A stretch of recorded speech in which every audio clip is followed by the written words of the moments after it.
Oh, hi you guys, welcome back to my channel. My name is Olubukola Akimolayo Ogunjele. I'm a nurse, I'm a vlogger, I'm an entrepreneur, and I am also a public speaker. It's been a minute on this channel. I'm so sorry, my existing subscribers. Are you new to my channel? Thank you so much for clicking on this video. Right, without any further ado, because of our time, today we're going to be speaking about something every nurse likes to hear about, whether you're international, say you're still in Nigeria or wherever back home is to you, and then you're in the process of getting your visa, getting registered with the NMC, and then coming to the UK. So this is something we like to hear about, and even for those that are here already, it comes handy at a time or the other in our journey in the UK. So first off, thank you so much if you're an existing subscriber and you've clicked on this video. Thanks so much for coming back. Are you new to my channel? So my name is Olubukola. Like I said, I like to do nursing vlogs, lifestyle vlogs. Well, I will go into marriage at some point. Some things random and very spontaneous is what I like to do. That is my nature. So moving on, I don't want to edit this video this much, because one of the reasons I've found that I'm not consistent on my YouTube channel is because I have so many videos, but the time it takes to edit them is what sometimes pisses me off. So I then do not edit them, and then it stays so much on my phone, and then I have to delete them.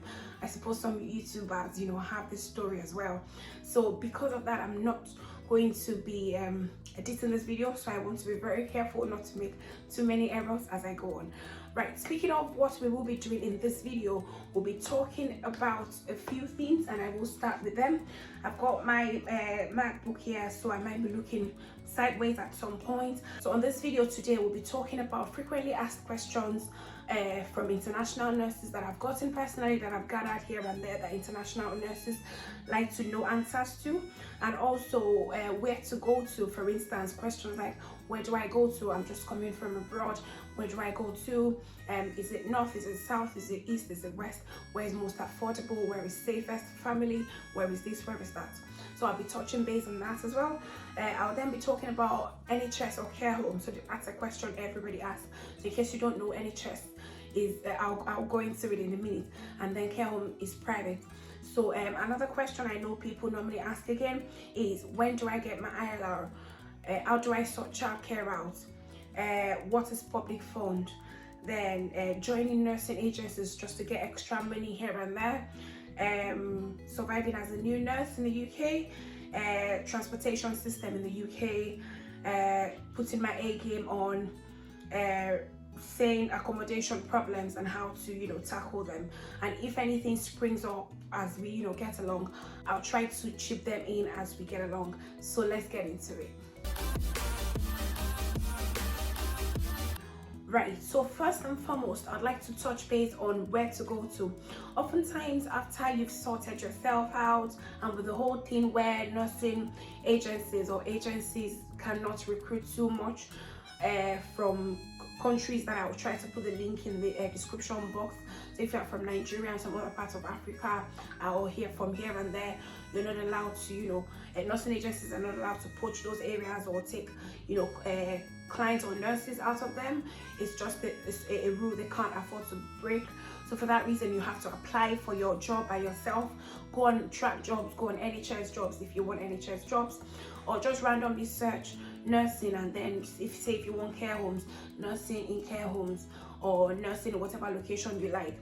And then from there, once you get a job, you prepare for your interview. I plan to make a video on how to get your application form well done, well designed, such that you would definitely get an interview, and how to best do yourself or make yourself presentable, your speech and your appearance and everything, so you can get the job. And then you can begin to prepare your documents when they give you your sponsorship letter to apply for visa.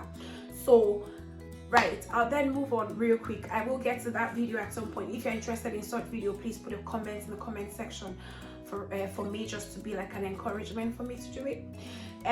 Right, so speaking of where to go to, right, so of course, just like every other country or nation or anywhere in the world, we have north, south, east, west.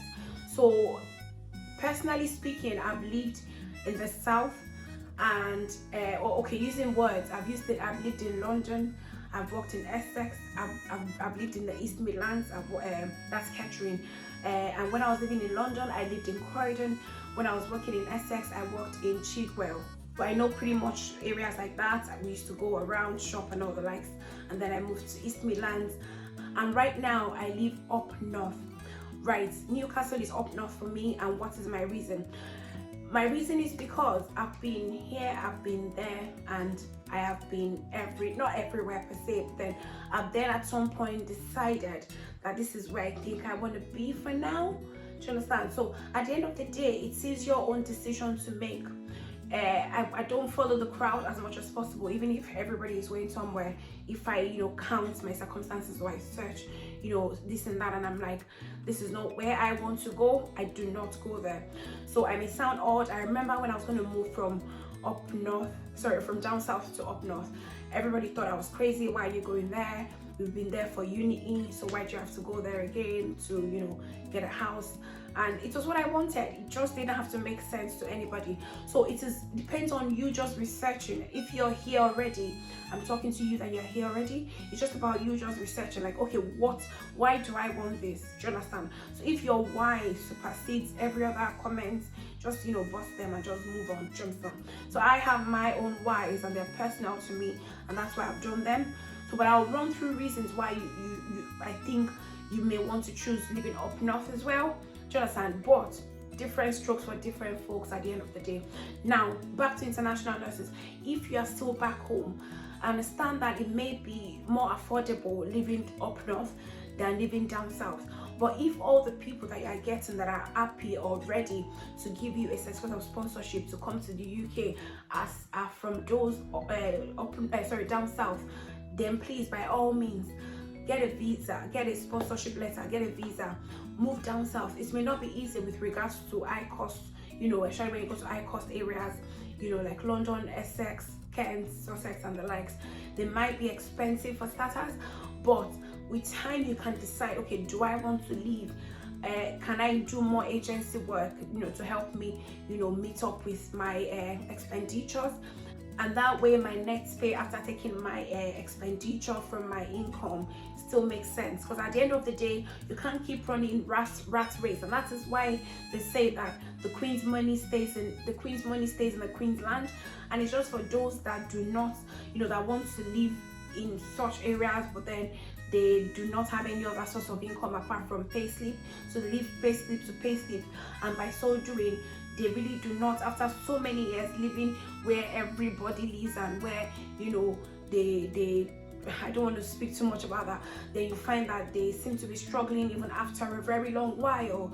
So especially, like I said, do not get me wrong, especially if all they get is maybe their nursing job, or the husband too is a nurse as an example, and then that's all they get, and they've got how many kids, and then they've got bills to pay and everything. So those are factors that may affect some people, where it's as if they do not go past a particular level that they are. So that's just by the way there. So back to international nurses, like I said, if where those people are that want to give you sponsorship letter are those still back home, please take it, come in first, then decide from there. It might be a bit rough, then you can then decide from there, and then you know that, okay, at least I'm in the country. Right. Secondly, for those that are here already and would like to move anywhere, this is how I like to see it. The factors I was talking about, that may influence your decision-making process. So, for instance, we're all in England. In fact, if you're in Northern Ireland or you're in Scotland, we're all in the UK. Anything out of back home, and it's not, don't get me wrong, especially those that are not from Africa watching this, it's not to mean that our country is not good. Our country is good. Nigeria, as an example, is the giant of Africa. We're very good, la la la. But the government, the governance and everything is so poor. It's so poor that you just, in fact, the rich, there's nothing called an average man anymore. We have low, then we have high. I don't want to go into that right now. So it makes it really hard. I remember when I was still back home, I was working in Luth, Ideraba, and I was living way around Matogun. For those of you that know, you know, Ogun State area, like you've left Lagos, you're going into Ogun State through Iju Ishaga, you know, that was where I was living, do you understand? And the distance, you know, the cost of transportation alone took more than half of my salary, so it was really, really tough. And as an example, I am into I do things like I help people here and there, and there was a lady who, you know, did a money transfer to people back home, and she said to me, sis, I feel like crying. I said, why? She said, because with this money she changed, as an example, she changed to £50, and the amount she sent it as, or the amount they got in Nigeria, you know, she was like, that amount she cannot, as in she cannot have it as a net pay in 3 months. As a net pay, do not get me wrong, remember, net pay is after you've taken your expenditure out of your income. And she said she can conveniently send out of her income that amount to a Naira account in just a week. She said she's wow, she said she's blown away. So I do not blame people wanting to live back home, people wanting to, you know, look for greener pastures. At the end of the day, if it was good, they won't, politicians and co would not send their children abroad, you know, to study and the likes. Anyway, so moving forward, just leave Nigeria, that's the point. Anything to still live for now. Now, when you then get here, decide. Now, for my people that are here already, for instance, when I was, apart from my own personal reasons that are personal to me, like I said earlier, cost of living, for starters. Now, if you live down south, the cost of your box of tomato, if you've got a big family and then you want to probably get tomato in boxes, your onions at the bag, not the little ones we get from the grocery stores. You want to go to proper Afro-Caribbean shops and get bags of stuffs, boxes of stuffs, your box of bell pepper, your box of scotch bonnet, and other things we buy. Do you understand? That from down south, you know, as compared to the amount we then buy it here, do you understand? The difference is clear, as in the difference is 7 up. And at the end of the day, if it is just so I can tell somebody I live down south is the reason I should go through that cost of living or go through such, then I'm probably not interested. Do you understand? So at the end of the day as well, there is no, if for instance buying a house, do you understand, down south would appreciate more than buying a house up north, which is another reason people, you know, stay down south. I could live up north and then buy a house down south that would make me money, that would appreciate in many years time, that I can then say that, oh yeah, I've got a house somewhere down south because of the whole socio-economic factor down south, and some the state of the economy down south, you know, makes houses and stuff appreciate more, which is why of course the cost of living is high and all of that. So I can say that, okay, I've got a house down south, but I live up north. Now how can I get a house down south? Because I live up north, where even as whatever band you are, say, let's give as an example, a band 5 nurse. A band 5 nurse up north and a band 5 nurse down south can earn the same amount, but a band 5 nurse up north, you know, Jonathan, can have more savings if what they buy is the same thing. So if we buy the same thing for the same family size and everything every month, the family up north will have more savings. Do not get me wrong, it is, you know, still dependent on other factors, Jonathan. But remember what I said, they buy the same thing, same family size, same everything. This is me giving a scenario, do not get me wrong. Now, they would have, this one would have more savings because things are not that expensive. They will save more, they can have more money for more investment, and then with time they can then buy a house down south if they like. That is if they like, and then they still have a house here, they're still living solo here, Jonathan, whilst, you know, they're having something appreciated at the other end where everybody likes to live. So you see how I like to see it. And also there is no rule that says that you cannot move part time. You can move, you can decide to spend 10 years here, and after 10 years you want to see what it feels like living another 10 years somewhere, and at some point you just realize that you can even, you know, be living up north and then go down south for holiday. You know, you go for the holiday, you see what it feels like, living there, do you understand? But not living there, not getting rent for £750 per month without bills yet. Bills that I mean is gas, electricity, because we pay them differently for those of you that are not here yet. Your gas, your water, your electricity bill, your Wi-Fi if you want Wi-Fi, and some other bits and bobs. Your phone bill if you took a phone on contract or whatever the crack is. Now, that's how that one works. So you can go up north, down south, have a week of holiday, take 2 weeks on holiday, whether you took 1 week of annual leave, but then you've been off some days before your annual leave and some days after. That's pretty much 2 weeks, isn't it? And then you realize that you spend 2 weeks down south, you know, probably going to a camp zone, camping, do you understand? Going to wherever it is, the tourist center you want to go down south. You have the fun, you come back to your home, you come and live the way you want to live again. Do you understand? Now, another great thing you want to look at when choosing a place, do you understand, for those here, remember those of you that are still back home, just go with the flow for now. So another thing you want to look at, do you understand, is what is the cost of living, especially if I haven't owned or bought a house yet. Do you understand? So things like, okay, you'll be renting a house for £1,000, £600, bills not yet inclusive. How much do you earn per month? How much does the husband earn per month? How much extras can you do? You have children, are they little, are they grown up? Are you looking to start a family? And then you're spending that much, so that with bills at the end of the month, council tax bill on top of the bills I counted earlier, council tax bill, up to everything, I'm not exaggerating, could range between, do not get me wrong, this is an estimate, could range between 800 to £1,200, if not more. In fact, some people that live in some parts of London and its outskirts by now will be laughing at me like, am I joking?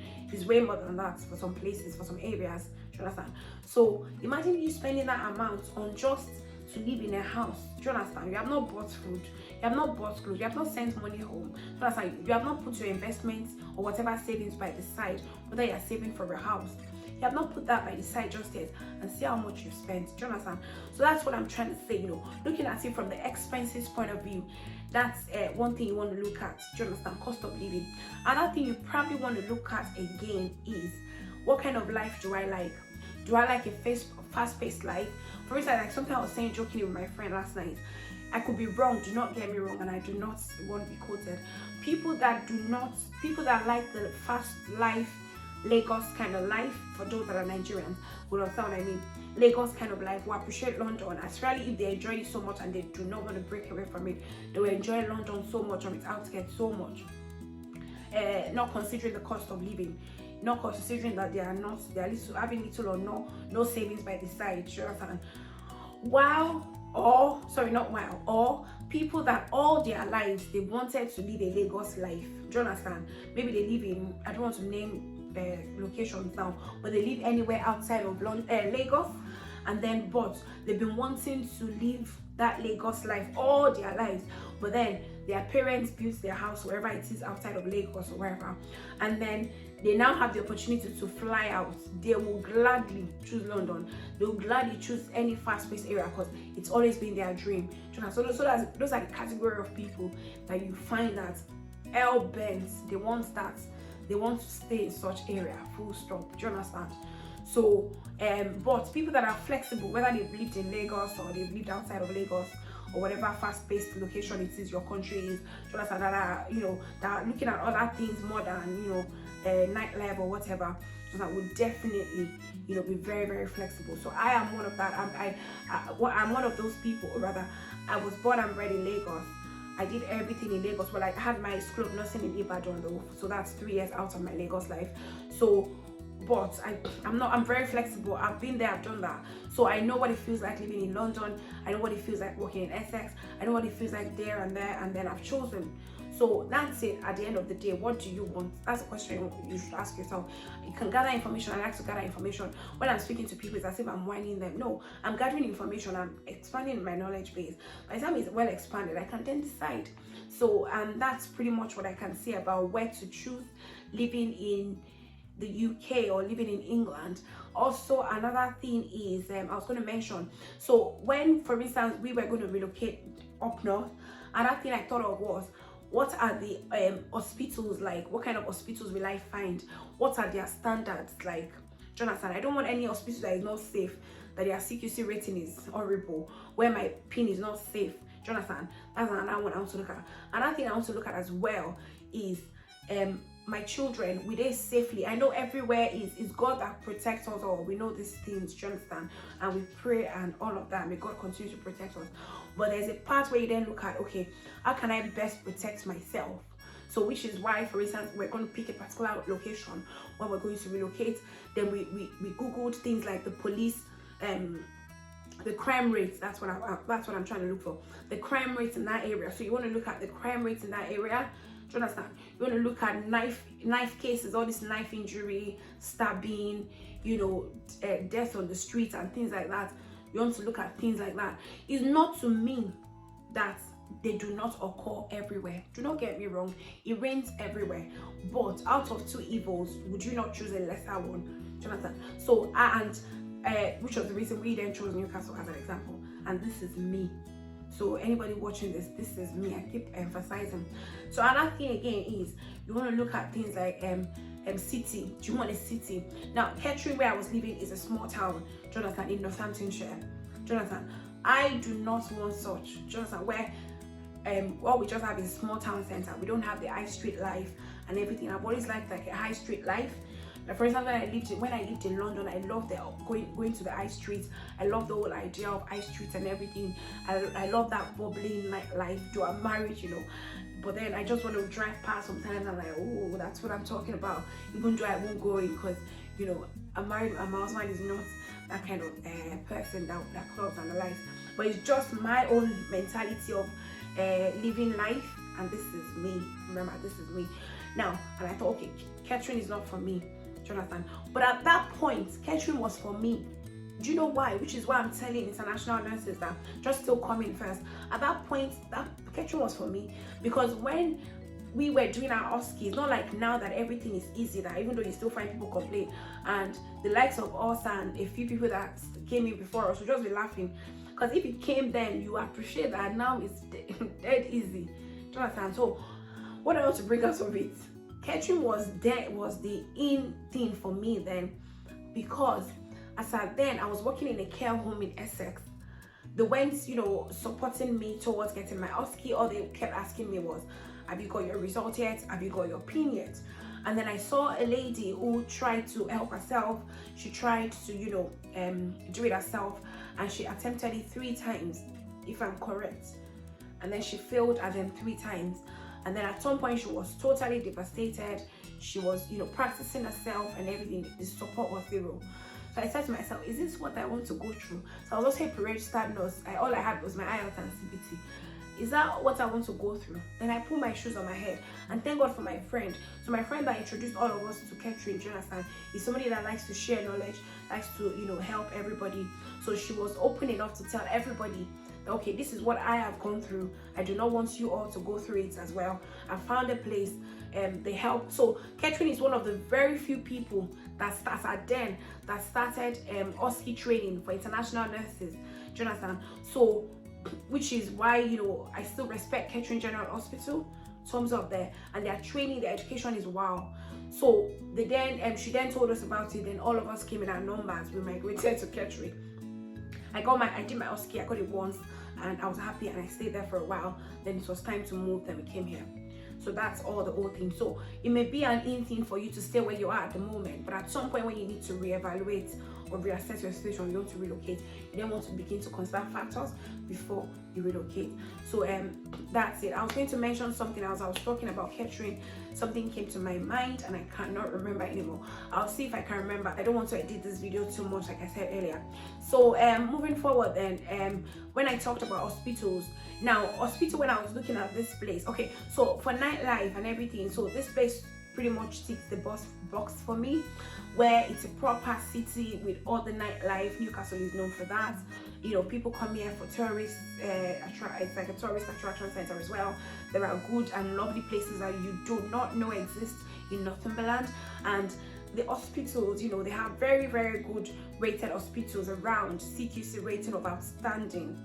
I think it's not easy, man. So when I thought of all of those things, I thought, okay, this is what I want. So we have the RVI, we have the Freeman, not far from each other. We have Northumbria Specialist Emergency Hospital, and we have Northumbria Hospital with about 8 to 11 or 10 umbrella hospitals under it, including community hospital and everything. And we have the NSEC, that's the Northumbria Specialist Emergency Care Hospital, which is where I work, and it's a hospital under the Northumbria Hospitals umbrella name. So my own hospital is all about specialist emergency. So everything in my hospital is fast-paced. We have, GI, but it's GI medicine emergency. So everything is emergency. So which I love, and I'm pretty much loving it. So that is it. And if you want to pick agency shifts, there are loads of care homes around. There are loads of other hospitals around that you can be sent to, Jonathan. And I just thought of factors. There are unis around. We have Newcastle University, we have Northumbria University, we have Sunderland Uni, we have Teesside Uni, we have I can't remember them all now. So they are just there, and they are just in about 30 to 1 hour drive or train commuting to themselves. So it just ticks all the boxes for me, and this is me, and some other personal factors, Jonathan, and that's me. So that is it as a summary, as I round off this section of where do I go to, north, south, east, west. So for international nurses, I've mentioned, please, if you're just joining at this point, try to scroll back to see what I said. And for those living here and are trying to reevaluate or trying to move, please watch from the beginning as well. Right, so having said that, I'll just jump to the next factor, which is it care home or NHS you want? Right, my sisters and brothers still back home, this still applies to you. If you are still back home, it is important. You've heard the differences. So people have probably told you good stories, horrible stories about both of these places. But remember, you're still back home. That is their own story. Now, you choose whichever one is happy to take you now. If you get any, apply in so many places, as many as you can. Then choose the best, read about the locations, or especially if they all, send you an email that they're happy to interview you for a job. And God help you, you then get a job for even many of them. Then you want to read about the location, you want to ask people for you. You want to, then pray about it and all of that. So then choose one. Now, but in choosing one, you probably still want to know the difference anyway. So number one, NHS hospitals, breaking it down in the way we can best understand it, is like your government hospital back home, like Luth, for those in Nigeria, like Luth, like UCH and the likes. They are government funded. They are the nurses are paid by the government and everything. NHS service for those coming in, the patients, is actually free. So like Luth, where they'll pay for cards, they'll pay for this, is actually free. So it's free NHS. So you get paid by the government. They get funded, of course, through our taxes. We know the crap. So I won't go through that. So and we have some that are, you find some that are NHS Trust. You find some that are NHS Foundation Trust. So the Foundation Trust are self-funded. They are seen to be more high up there than the NHS Trust. So, and that's the summary I'll give to you. So with the NHS Trust, you work in any department whatsoever as a nurse. You can be the occupational health nurse if there's any opening for it. But as an international nurse, maybe they won't give you an opening for it. I don't know. Do not get me wrong. So occupational health nurse, you can be in A&E, you can be in their acute medical unit, you can be in their medicine, you can be in their surgical unit, you can be in their gastro unit, you can be in their orthopedic unit. You can be in their outpatient unit, you can be anywhere, eye department, operating department, and the likes. So anyone you see the opening for, please apply and go for it, Jonathan. Especially if you tick, if any of them make you tick. But if you're not bothered about anyone just yet, if it's just a way to come in, then choose one, pray about it, choose one, and come in. So that's it about NHS. So with NHS, they train you, you go for your trainings, you do something you call e-learning. So it just means you're learning online, so e-learning. So you do things like infection control, safeguarding, basic life support, you do it online. There are some that you go face to face to do, just so they can show you how to do BLS for child, for adults and the likes. you go to face or say things like a syringe driver, depending on your setting. For they'll teach you. Do you understand? So they are happy to teach you about this, happy to teach you about that. Milk catheterization, female catheterization, enteral feeding generally, or parenteral feeding, NG, PEG, and the likes, depending on your background really. So I mean, when I say background, I mean depending on where you're working, they tailor the learning or the teaching to that area, and then you go for the trainings, and then you take it from there. So you do the e-learning parts. There are some parts, so you have to do it as a prerequisite. It is my own kind of trust. So you have to complete your e-learning before you start work on your start date. So during your induction week is when you're expected to finish your e-learning. So there are some dates, or there are some face-to-face trainings that you're expected to then do before you start. But if you can't book a date before it's your start date, then you then book it whilst you start the job. So with NHS, it may be fast-paced if you're working in an emergency setting, or it may be medium paced, if you get what I mean with that English, if you're working on a ward where everything is normal, the patients are stable. If they get too poorly, you transfer them to CCU or ITU or whatever the case is. Critical care units is what I mean by CCU. So and then on and on and on that way. Or it could be slow paced, like I mean, is there any place that is slow paced? But we think I could be wrong, do not get me wrong. We think places like discharge lounge is slow paced, where the patient is all stable, ready to go home. They're just waiting for maybe their discharge letter, or they are waiting for their medications, and then they go up to the discharge lounge, to chill, to wait for all of them things. So we have nurses there, it's nurse led, so no doctors there. So if they are getting too poorly or there's any complication, they bring them back to the ward where they've come from, if you know what I mean. So those areas are believed to be more slow paced. Occupational health, I could be wrong, a bit more slow paced.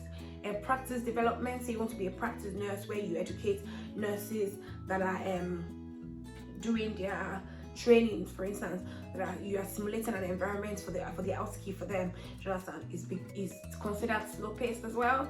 Outpatient, sometimes it's slow paced. Maybe eye department, ophthalmology, I could be wrong, nobody should hit me on this. So could be slow paced as well. So you then decide, and you then make your own decision from there. I do not want to deviate as much as I'm trying to say so many things at the same time. So I'll try to stay on track. So that's what NHS is all about. So the all core nursing, you give IV, IM, subcut, you do blood transfusion, you do the core nursing, like you do the old nursing you were taught. You see conditions that you were taught in medical surgical nursing, you see them live. Do you understand? You see them, you manage them. You see patients deteriorate so quickly. You resuscitate patient. There'll be emergency buzzers going off here and there, and you're trying to attend. If you're a senior nurse on the ward,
bet I've missed my train.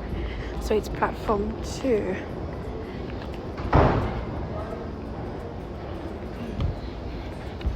Hiya, I'm going to platform 2, please. Yes, I. Is it this way?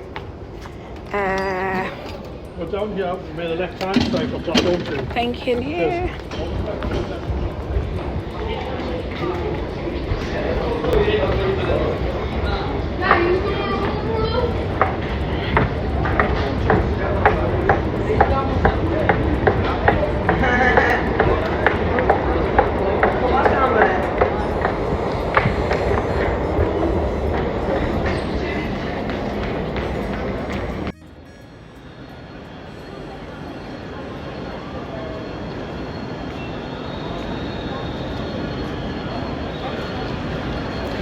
Slow one.